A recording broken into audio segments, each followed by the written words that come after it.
국회 인사청문회를 앞두고 있는 황우여 사회부총리 겸 교육부 장관 후보자는 2011년 한나라당 원내대표에 선출된 후 대학 등록금을 최소 반값으로 하자고 말하며 여당 내 반값 등록금 논의를 불러일으켰습니다.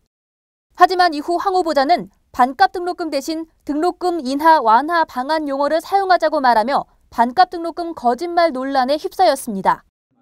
반값 등록금 정책에서 한 발 물러서는 모습을 보였지만 황 후보자는 대학생 간담회에서 등록금 인하를 사회혁명으로 비유하며 등록금 인하 완화 의지를 강하게 드러냈습니다. 어쨌든 이 등록금 명목을 내려야 됩니다. 그리고 저희들의 의지가 확고합니다.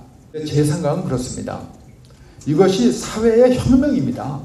이게 단순히 등록금 봉투의 액수가 단순히 줄어드는 게 아니에요.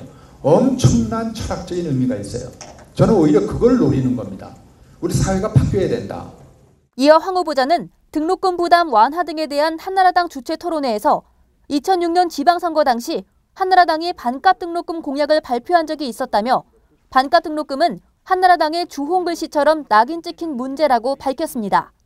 그러면서 등록금 인하 완화를 위해 앞장서겠다고 강조했습니다. 우리 한나라당으로서는 이 반값 등록금이라는 말을 쓴 적이 있습니다. 2006년도에 우리 지방선거하면서 등에다가 이렇게 반값 등록금, 반값 아파트 이렇게 크게 써붙이고 공약으로 내세우면서 우리가 사진도 많이 찍고 그때 얘기들을 많이 했어요. 요 사이는 이런 말을 쓰질 않지만 마치 우리 당에게는 주홍 글씨처럼 딱 낙인이 돼 있어요. 먼저 우리가 앞장서야 된다라는 말씀에 머리 숙여 저희들이 같은 심정이라는 말씀드리고 강한 진정성과 의지를 갖고 나아가겠다 이런 약속을 우선 드리겠습니다. 이후 이명박 정부가 소득 순위에 따른 장학금 지원 정책을 마련하면서 반값 등록금은 물론 등록금 인하 정책은 무산됐지만 황 후보자가 교육부 장관으로 내정되면서 반값 등록금 실현에 대한 기대가 높아지고 있습니다.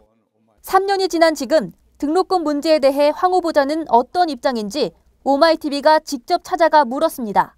하지만 황 후보자는 모든 언론사와 인터뷰를 하지 않고 있다며 오마이TV의 질문에 대한 답변도 모두 거절했습니다.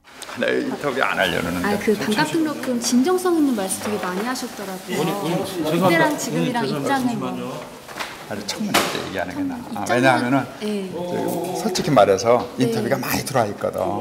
근데 한번 오마이뉴스 했다 그러면은 다른 데서 이제 두고 보자. 우리는 왜 안 하냐 그러니까. 대신 황 후보자는 등록금 인하 문제에 대해 청문회 자리에서 소신껏 자신의 입장을 밝히겠다고 말했습니다. 기본 입장이나 그 등록금 관련해서도 청문회 때 다. 그럼. 네. 그건 저희 국민 앞에 서는 자리니까. 네. 기대하신 국민. 등록금 인하의 당위성을 강조하던 여당 원내대표에서 교육정책을 총괄하는 교육부 장관으로 내정된 황우여 후보자. 2014년 반값 등록금 실행을 대선 공약으로 제시했던 박근혜 대통령을 도와 황 후보자가 소신껏 자신의 반값 등록금 정책을 실현시킬 수 있을지 주목됩니다. 오마이뉴스 곽승입니다.